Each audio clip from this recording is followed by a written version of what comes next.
Hello and welcome once again to an Arma 3 E3 showcase, this time taking a closer look at fire support options. We've got a few things that we can introduce here. We'll be engaging a stronger force from range, calling in an artillery strike, close air support, and taking a brief look at our prototype context-sensitive tutorial system. More on that later. So to give you an idea of the enemy strength, we'll take a look at the base from roughly half a click away. There are two anti-air vehicles, one over here somewhere, and one just there, which I'll need to engage before sending in a couple of attack choppers.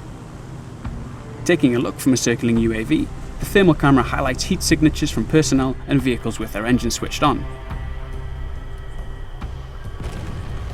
I might have mentioned that we've already called in one strike, which we're seeing the results of there. And if I can get into position and get a sight of our second target, we'll use our hint system to help us call in another. We know that there's a fair number of features and complexity associated with our game.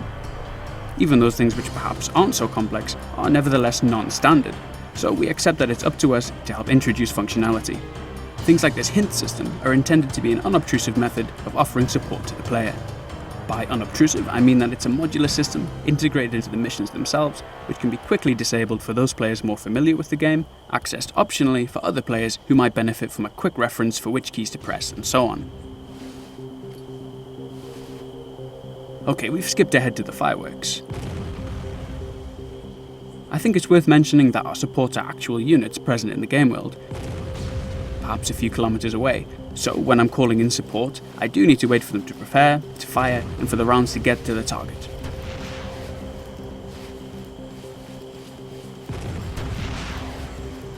It also means that if the enemy is able to physically take my supports out, they won't be available to me.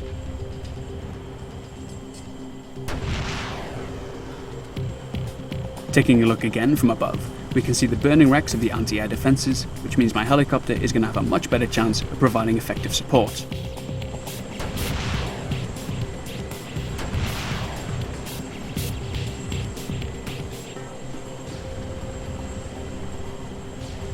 Skipping a little closer into the base, we can see what kind of damage we're doing. Now, obviously I'm not directly controlling these helicopters myself. That's not to say it's scripted though. It's a case of our AI determining the highest value targets and engaging them autonomously. Part of the charm, and perhaps part of the challenge of playing Arma, is the knowledge that these helicopters may be shot down in one playthrough and might wipe out every living target in the next.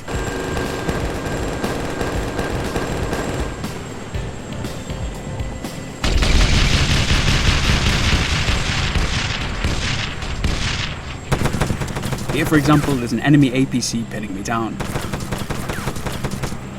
Perhaps on another playthrough, this vehicle wouldn't be here, or would have been taken out from a mile away by our air support. Now he's opened up on me though, he's made himself a much bigger target.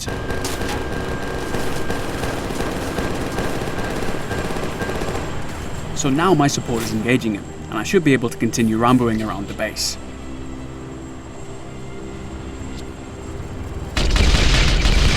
Or not. Of course, I could record another playthrough and maybe not run around the enemy position like a headless chicken, but I kind of want to demonstrate this aspect of Arma.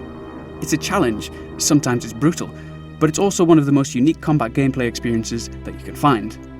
If we can just remove a few of the wonky barriers getting in the way, provide more intuitive controls, create more natural responses, then we can sit back and say, alright, this is Arma 3, this is our vision of war, now get to it.